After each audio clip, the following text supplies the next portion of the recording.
Salut à tous, on se retrouve pour l'épisode 2888 de l'After Zap Image. On commence tout d'abord avec le FC Barcelone officiel, le groupe du Barça pour le déplacement au Parc des Princes demain. A noter que Pedri et De Jong sont bien présents, c'était forfait depuis plus d'un mois et sont bien présents. Est-ce qu'ils joueront? Non, ça je ne sais pas, mais ils sont bien présents. Dans le groupe du FC Barcelone, il y a même Gavi. Bon, Gavi n'est pas inscrit, mais il est bien présent, il fera également le déplacement. Bon, il ne pourra pas jouer, il est forfait jusqu'à fin de saison, mais Gavi sera avec le groupe pour essayer de motiver tout simplement ses collègues du côté du FC Barcelone pour ce match important demain du côté du parc. Et le CM TikTok, donc celui qui gère le TikTok officiel du Barça, est déjà arrivé à Paris et on peut noter qu'il est très à l'aise. Donc en gros, il passe dans les rues de Paris avec le maillot du Barça, puis il demande bien sûr ce que pensent les habitants de Paris de ce match et du pronostic demain. Donc voilà, concernant bien sûr cette rencontre. Et autrefois, Nasser, les gars, est un grand fan du FC Barcelone, donc le président du PSG. Donc maintenant, c'est plus trop pareil. Aujourd'hui, l'évocation du nom des Blaugrana résonne comme une offense et déclenche une énorme colère chez le patron du Paris Saint-Germain, d'après l'équipe. Voilà. Donc voilà, avant il aimait bien le Barça, mais maintenant, voilà, quand il entend le Barça, il se met un peu en colère. Il n'aime plus trop entendre parler du FC Barcelone. Nasser, le président du Paris Saint-Germain. Et toujours sur ce gros match, demain on fera le gros avant-match sur ma chaîne principale. Mais une autre info les gars, le Barça devrait jouer avec ce maillot jaune. Donc voilà, en gros c'est un maillot qui porte plutôt chance au FC Barcelone, qui l'a porté plusieurs fois cette saison. Je sais qu'ils ont gagné 7 matchs quand même cette saison. Ils n'ont pas perdu, ils ont fait 7 matchs et 3 matchs nuls quand ils ont porté ce maillot. Donc ouais, ils devraient porter ce maillot jaune avec les traits rouges là, demain du côté du Parc des Princes. Regardez cette affiche, cette photo avec les futurs vainqueurs de la Ligue des Champions. Bon, c'est bien sûr totalement fake, mais voilà, par exemple, les équipes qui gagneraient les futures Ligues des Champions. Donc en 2024, ce serait le Barça. Après, l'année prochaine, ce serait le Manchester United. À noter que le PSG gagnerait la Ligue des Champions en 2033. Donc voilà, bon après, voilà, le PSG gagnerait aussi des Ligues des Champions en 2070 et 2072 et même Lyon en 2071. Bon voilà, je sais pas, j'ai trouvé ça sur Internet, je voulais vous montrer. Mais bien évidemment, ça ne sera pas comme ça. Parce qu'il peut y avoir quelques surprises, mais voilà, concernant cette image plutôt marrante, on va dire. On va parler de Cristiano Ronaldo, j'en ai parlé à midi sur ma chaîne principale, je dis qu'il a complètement disjoncté. Regardez, il a encore disjoncté, et surtout il a armé son bras pour frapper l'arbitre avant de se raviser. Il a fait comme ça, puis en gros, voilà, il a préféré descendre son bras. Imaginez les gars, il aurait mis un coup à l'arbitre. Imaginez, parce que regardez, il a quand même fait ça l'arbitre qui venait de lui mettre carton rouge. Donc bon, il s'est ravisé, mais n'oubliez pas que Cristiano Ronaldo risque très très gros pour être suspendu pas mal de matchs par rapport au gros coup de coude qu'il a mis sur le joueur de Al Hilal, ce qui lui a valu un carton rouge. En parlant de Cristiano Ronaldo, tiens, la Ligue des Champions, vu que c'est ce soir. Et Ronaldo jouait souvent bien sûr la Champions League. On sait que maintenant il joue une autre Ligue des Champions, la Ligue des Champions asiatique. Mais n'oubliez pas que Ronaldo ainsi que tous ses copains du côté du Real, regardez le nombre de Ligue des Champions qu'ils ont remporté, comme Gareth Bale, CR7, Benzema, Modric, Toni Kroos, même Dani Carvajal. C'est 5 Ligues des Champions remportées pour tout cela. Et voilà, regardez ce duo bien sûr Ronaldo avec Toni Kroos à l'époque, avec ce magnifique ensemble du côté du Real quand le maillot short et chaussette était de couleur rose. Aujourd'hui, on est le 9 avril, c'est que j'ai oublié de le dire sur ma chaîne principale, mais c'est toujours son anniversaire. C'est l'anniversaire de Blaise Matuidi, fête aujourd'hui ses 37 ans, l'ancien joueur. On l'a joué dans beaucoup d'équipes, comme la Juve, comme le PSG, comme en équipe de France où il a gagné la Coupe du Monde. Bon anniversaire à Matuidi. Intérêt réciproque entre l'Atlético Madrid et Léo Balerdi. Des discussions avec l'entourage de l'Argentin ont même officiellement débuté. Donc on peut voir que Balerdi pourrait quitter l'Olympique de Marseille et partir du côté de l'Atlético Madrid l'été prochain. Donc affaire à suivre. Accord verbal entre Ruben Amorim et Liverpool, contrat jusqu'en juin 2027. Les négociations finales avec le Sporting sont en cours. L'affaire n'est pas encore conclue, mais c'est très bien parti. C'est lui qui devrait remplacer Klopp sur le banc de Liverpool. Il pourrait même signer un contrat de 3 ans du côté de l'équipe des Reds. Plus de 130 000 spectateurs ont garni les stades de Ligue 2 ce week-end. C'est beaucoup, c'est énorme, surtout pour la deuxième division française. Il y avait plus de 37 000 supporters à Saint-Etienne, 19 000 du côté de Caen, 16 000 du côté d'Angers. Hier à Auxerre, il y en avait plus de 15 000. Donc voilà, tout ça cumulé, ça fait plus de 130 000 supporters aussi avec les autres matchs, parce qu'en tout, il y a eu 10 rencontres à domicile. Donc voilà, c'est quand même pas mal, bien sûr, surtout pour la deuxième division française. Officiel, Mikel Oliver sera l'arbitre du match entre le Benfica et l'OM prévu après-demain. C'est le match d'Europa League. Et voilà, ce sera lui le référé, l'arbitre du match. Donc il était l'arbitre lors du match de qualification entre l'OM et le Panathinaikos. Donc voilà, n'oubliez pas que je crois le Pana avait éliminé l'équipe de Marseille. C'était lui qui était l'arbitre. Il sera l'arbitre de nouveau de Marseille après-demain. Canal+ pourra finalement réintégrer les discussions concernant concernant les droits TV de la Ligue 1, la chaîne pourrait prendre 1 ou 2 matchs de Ligue 1 par semaine et laisser les autres matchs à beIN Sport. Ce n'est pour le moment qu'une hypothèse, mais ça pourrait peut-être voir le jour, hein, parce qu'oubliez pas que DAZN devait prendre les droits TV de la Ligue 1, donc du coup ils se sont retirés de l'appel d'offres. Et du coup Canal Plus aussi qui s'était retiré, on avait parlé, hein, c'était officiel, Canal Plus il y a 1 ou 2 mois voulait pas diffuser match de Ligue 1, mais en gros il pourrait revenir à la charge et peut-être prendre 1 ou 2 affiches peut-être les plus belles, et le reste des matchs seraient diffusés sur beIN Sport. Voilà, concernant les futurs diffuseurs de la Ligue 1 pour les 3 ou 4 prochaines années. On continue avec cette info, les meilleurs buteurs de Première Ligue face au top 5, c'est-à-dire lors des grands matchs, hein, c'est bien Hugminson, le meilleur buteur avec 5 buts inscrits contre le top 5 actuellement, les 5 meilleures équipes anglaises, hein. Alors les autres, hein, Jackson, voilà. Haaland, les gars, il est seulement à la 38e position, seulement un but contre le top 5. Actuellement les 5 premiers du championnat. Et les meilleurs buteurs face au club hors top 5, Haaland, les gars, en premier avec 18 buts inscrits. En tout, il en a marqué 19 de buts. Donc 1 contre le top 5 et 18 contre des équipes qui sont des équipes, on va dire, moins fortes, hein. Donc voilà, Haaland, en gros, il performe plus contre les petits que contre les gros, hein, preuve à l'appui. Les joueurs français ayant marqué le plus de buts lors d'une saison 21e siècle, donc club plus sélection, donc il y a souvent bien sûr Kylian Mbappé, avec Mbappé fait quand même fort, hein, donc regardez, voilà, Mbappé pas mal de fois, bon il y a Benzema aussi, mais Mbappé en 2022-2023, la saison dernière, 54 buts, c'est le record. Il avait amélioré son record, enfin le record de Benzema de 4 buts, hein. Donc Mbappé en 2023-2024 cette saison, il a 45 buts, donc voilà, il reste encore quelques matchs bien sûr avec le PSG, plus valant Ligue des Champions, il reste encore des matchs de championnat, il reste encore la finale de la Coupe de France, donc il a 45, bon il faudrait qu'il marque 9 buts pour revenir sur son record. Mais voilà, Mbappé peut le faire, hein. Après, tout dépend s'il aura beaucoup de temps de jeu, parce qu'on sait que, par exemple, en Ligue 1, il reste encore 6 matchs pour le PSG, il est souvent sur le banc, lors des dernières rencontres du championnat. Et en parlant de Kylian Mbappé, n'oubliez pas que demain, il y a le PSG, hein, contre le Barça, on a beaucoup parlé tout à l'heure, on va en parler beaucoup encore demain. Et le PSG s'attend à un plan anti-Mbappé de la part du Barça. Dans leur vestiaire, il est question de la possibilité qu'Araujo ou peut-être Koundé marque Kylian Mbappé, un marquage quasiment à la culotte, c'est-à-dire de ne pas le laisser respirer. Donc voilà, du côté du... le PSG pense en gros que le Barça va faire un plan anti-Kylian Mbappé pour essayer de stopper bien sûr Kylian demain pour ce match de Champions League. On va parler de Florian Thauvin, on veut à Jacques-Henri Hérault depuis sa fin de contrat à l'OM, il a dit la situation entraînée, elle aurait dû être mieux gérée de la part de Jacques-Henri Hérault.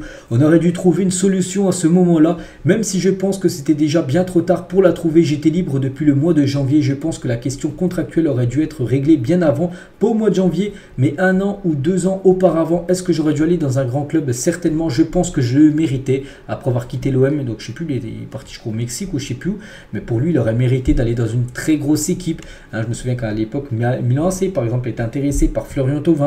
Donc toujours avec lui, sur un possible retour en Ligue 1. Actuellement, il joue du côté du Udinese, qui a perdu hier 2-1 contre l'Inter. Il a dit: la France est un championnat important pour moi.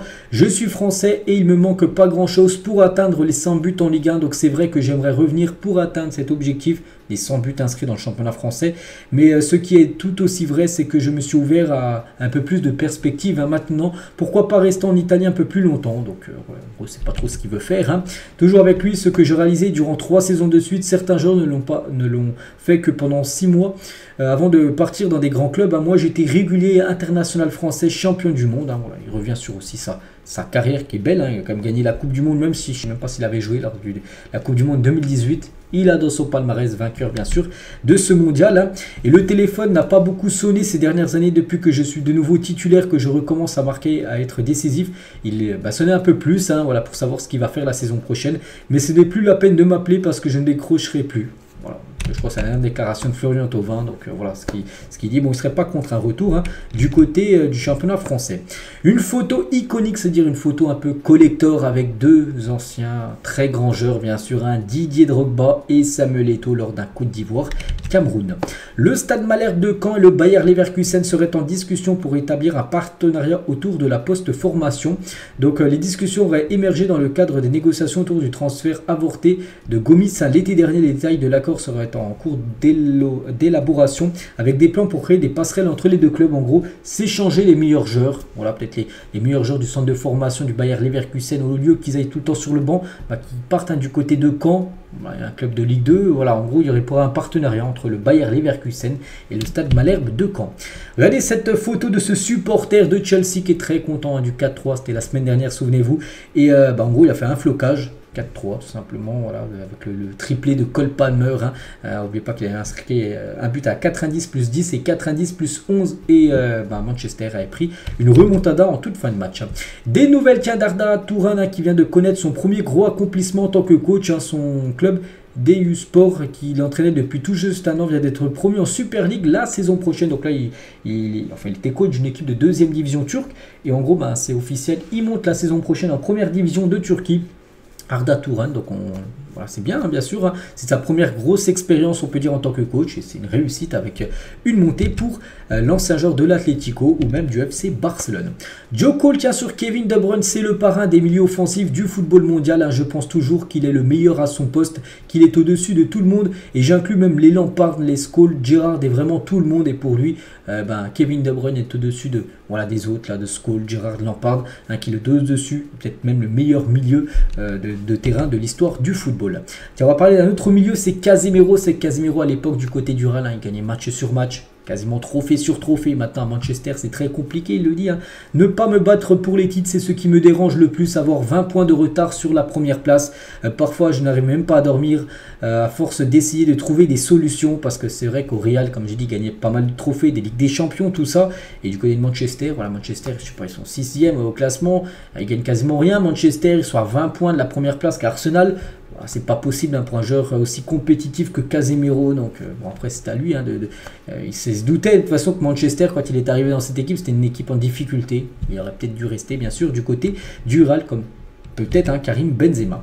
C'est plus Mohamed Eni, c'est Mohamed Haineux, hein. Donc quand Rémi Cabella répond au chambrage et moquerie de l'influenceur, parce qu'après le match, hein, Lille-OM, c'était vendredi dernier, donc Lille s'est imposé 3-1, donc voilà, Mohamed Eni l'a disjoncté vu que c'est un supporter de l'OM, et il a critiqué, insulté Rémi Cabella, et Cabella en gros il a dit que c'est plus Mohamed Eni, c'est Mohamed Haineux, hein, par rapport aux insultes qu'a pu dire Mohamed Eni sur Rémi Cabella. Et c'est vrai que cette équipe de Lille, hein, Rémi Cabella qui a joué, qui a marqué contre l'OM, et c'est vrai qu'ils sont presque invincibles cette saison au stade de Pierre Mauroy, 15 victoires, 4 nuls et seulement une défaite. C'était l'équipe de Reims, hein, qui avait battu l'équipe de Lille, hein, cette saison chez eux. Personne ne fait mieux en Ligue 1. Voilà, donc voilà, c'est vraiment une équipe très compliquée à battre chez eux. Et pas qu'ils vont jouer dans ce sera la semaine prochaine, une semaine et 2 jours, hein, à la réception d'Aston Villa pour le match retour du quart de finale d'Europa Conference League. Neymar donne tout pour récupérer de sa blessure au genou. Des nouvelles de Neymar, un blessé depuis, je sais plus, c'était mois d'octobre, mois de novembre, c'est blessé Neymar. Donc forfait jusqu'à la fin de saison, normalement forfait pour la Copa América, hein, c'est sûr. Il doit revenir début de saison prochaine avec son club de Al Hilal. Donc voilà, toujours en mode rétablissement Neymar, hein. Et Marcelo revient sur la blessure de Neymar lors de la Coupe du Monde 2014 au Brésil. Au début je pensais que ce n'était rien, mais ensuite il a dit qu'il ne pouvait pas bouger sa jambe, hein. Je me souviens encore de son visage et de la façon dont il pleurait parce qu'il savait qu'il n'allait plus jouer, le pauvre, hein. Nous avons dit que nous devions gagner pour cet enfant. Il avait reçu un gros coup, je ne sais plus c'était qui, comment il s'appelait, je peux plus dire, un joueur de la Colombie. Je sais plus, je me souviens plus de son nom, il a mis un coup de genou dans le dos de Neymar. C'est vrai que les médecins avaient dit que ça aurait été peut-être 3 ou 4 cm, je ne sais plus si c'était à gauche ou à droite, il aurait pu être paralysé, hein, Neymar les gars, par rapport à cette faute. Donc il avait été forfait pour le reste de la Coupe du Monde. Donc voilà, il devait gagner pour l'enfant, mais bon, c'est ce qui s'était passé en demi-finale avec l'humiliation qu'a pris le Brésil, un 7-1 contre l'Allemagne. Accord de principe entre le bord de la Juventus et Thiago Motta. Donc les Bianconeri souhaitent instaurer un nouveau cycle pour la vieille dame cet été. Thiago Motta pourrait potentiellement devenir le futur coach de la Juventus Turin, parce que la Juve l'a déçu, hein, cette saison. En plus déjà ils n'ont pas joué de coupe européenne et en plus en championnat, donc on se dit ouais, ils vont se concentrer à fond sur le championnat pour le gagner, et non, ils sont à 20 points de l'Inter Milan. Donc Thiago Motta qui fait du très bon taf à Bologne les gars, pour être le futur coach, hein, de la Juventus Turin. Hugo Lloris avec Gareth Bale, tiens, retrouvaille entre deux anciens joueurs de l'équipe de Tottenham. Donc les deux, enfin Gareth Bale a pris sa retraite, mais il est revenu faire un petit coucou à son ancien club des Los Angeles FC où il évoluait encore la saison dernière. Donc voilà, concernant ces deux grands footballeurs. Hervé Renard faisait partie de la liste des coachs intéressés pour reprendre le Cameroun. Donc la FECAFOOT a proposé 3 entraîneurs potentiels, donc Hervé Renard, Fabio Cannavaro et José Peseiro le 12 mars à son ministère des Sports. Face à leur salaire élevé et environ 1,5 million d'euros par an, le ministère des Sports camerounais a décidé de se diriger vers des options moins coûteuses financièrement. Et c'est pour ça que c'est un coach, hein, je ne sais plus comment il s'appelle, Brian Geerts, hein, j'en ai parlé en plus à midi, qui est le nouveau coach du Cameroun, parce qu'il coûtait moins cher, on va dire, en salaire que les 3 noms qui avaient été proposés, on peut dire, pour être le coach du Cameroun. Des nouvelles cas de Dani Alves, où que j'aille, je survis, je m'adapte à tout parce que pour moi, ce n'est pas l'endroit qui fait la personne, mais la personne qui fait l'endroit. Tous les vendredis, je vais au tribunal. Il va pointer pour dire qu'il est toujours bien en Espagne, parce qu'il n'a pas le droit de quitter l'Espagne. Le match que je dois maintenant jouer a lieu au tribunal et je n'ai aucune idée de la durée de ce match. N'oubliez pas que actuellement il est libre, mais il peut retourner en prison. Bien sûr, il y a un nouveau procès qui va être fait parce que là il est remis en liberté, mais provisoire, c'est pas définitif. Donc voilà, concernant Dani Alves. On va parler du jeune Ryan Messi. On parle de lui surtout parce que je pense qu'il s'appelle Messi. Est devenu le plus jeune joueur de l'histoire à jouer sous les couleurs de Dijon. Donc c'est en national, c'est il y a quelques jours, âgé de seulement 16 ans, 10 mois et 13 jours. L'international U17 de l'équipe de France, il joue avec l'équipe de France U17, est un talent les plus prometteurs de la génération 2007. Donc un nom à surveiller. Je pense que le nom va être facile à surveiller parce qu'il s'appelle Messi, Ryan de prénom. Donc voilà, il est devenu le plus jeune joueur de l'histoire de Dijon en national. Il tient toujours en national, donc 3e division française. On va parler d'une équipe, c'est l'équipe de Nîmes. C'est la catastrophe. La descente aux enfers semble ne jamais s'arrêter pour le Nîmes Olympique, maintenant relégable en national. Le club est en Ligue 1 il y a encore 3 ans et pourrait se retrouver en National 2, donc 4e division française la saison prochaine. La situation de ce club est dramatique. Courage aux supporters, parce que déjà il y a de gros problèmes financiers. Je me souviens, j'en parlais il y a encore quelques semaines, enfin quelques mois plutôt. Je disais qu'il y avait des problèmes aussi, que la pelouse n'était pas rosée. La pelouse c'était une catastrophe, la pelouse pour l'entraînement, tout ça. Donc voilà, ils sont actuellement relégables en National. On pourrait les voir en National 2 la saison prochaine. Il était une fois la saison 2011-2012 de Première Ligue et son trio de serial buteurs, Van Persie 30 buts, Wayne Rooney 27 buts et Kun Agüero 23 buts. C'était bien sûr eux qui avaient fini en 3 premières positions, les meilleurs buteurs de cette saison de Première Ligue. Des nouvelles d'Eder, on se souvient, enfin moi je me souviens de lui en 2016, il a marqué l'unique but de la finale de l'Euro contre l'équipe de France. Donc qu'est-ce qu'il fait Eder Donc le bureau des Français en 2016 rejoint le conseil d'administration de la Fédération portugaise de football et aura pour mission de surveiller la formation des équipes nationales, donc masculin et féminin, et le domaine d'intervention sociale de la Fédération portugaise de foot. Une belle récompense pour l'homme aux 35 sélections sous le maillot portugais, et surtout par rapport à ce but qui est toujours historique bien sûr, parce que c'était le premier gros trophée du Portugal. Ils ont gagné après la Ligue des Nations, mais le premier gros trophée, c'est l'Euro. Et c'est lui qui a été buteur lors de la finale, malheureusement contre l'équipe de France.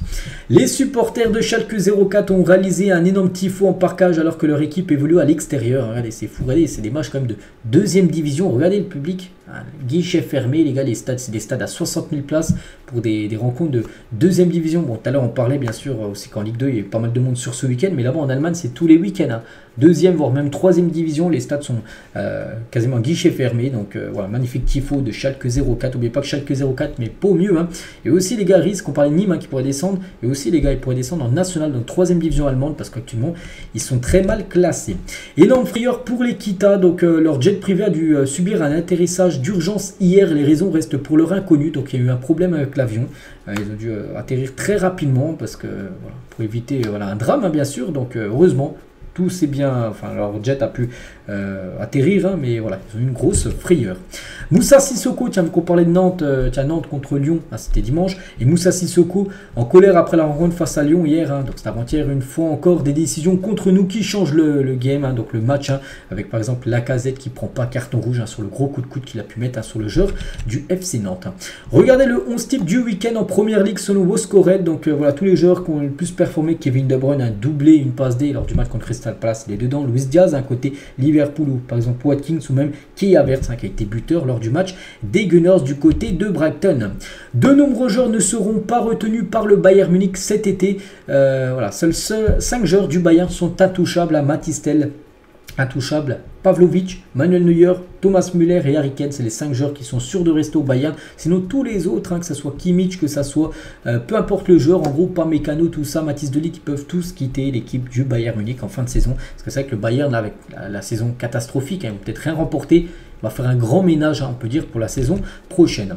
Officiel, le parkage Montpellier-Clermont est complet seulement quelques heures après la mise en place des ventes. Hein. Plus de 650 supporters de Montpellier seront présents à Clermont, hein, ce week-end. Après, je crois que c'est pas très loin, enfin il y a 300 km, mais ça va encore entre Clermont et Montpellier. Donc voilà, ça sera, il n'y aura plus de place à vendre dans le parkage visiteur pour ce match Clermont-Montpellier. Pierre-Emerick Aubameyang, comment je définirais notre parcours en Europa League? Assez simple, parcours de guerrier. Je pense que pas beaucoup de gens nous donnaient, sortant de la poule déjà pour commencer. Actuellement, ils sont en quart de finale et là ils vont jouer contre le Benfica. Donc maintenant, c'est à eux bien sûr de faire un beau match au Portugal, puis surtout le match retour, plutôt une chance. Hein. Ça sera au Vélodrome. Mais s'il y a un mauvais résultat, on sait qu'ils peuvent, avec leurs supporters, faire quelque chose. Donc on verra, c'est qu'ils peuvent potentiellement jouer Liverpool en demi-finale. Hein. L'équipe de l'OM. Et on finit aujourd'hui avec le vivier du Maroc qui est exceptionnel. On peut constituer au moins 4 équipes compétitives. L'équipe 1, l'équipe 2 en haut, 3 et 4. Voilà, donc l'équipe 1, c'est l'équipe titulaire, l'équipe 2, l'équipe des remplaçants, avec bien sûr des très bons joueurs. Donc c'est qu'il y a un sacré vivier de joueurs, hein, du côté de la sélection marocaine. Donc voilà tout ce qu'il y avait à dire aujourd'hui. J'espère que ça vous a plu. Je vous souhaite une bonne soirée, bonne Ligue des Champions pour vous. Et on se retrouve demain, bien sûr, à Paris sur cette chaîne aux alentours des 15h, hein, pour l'After Zap Image. Demain, et bonne journée à vous et à demain.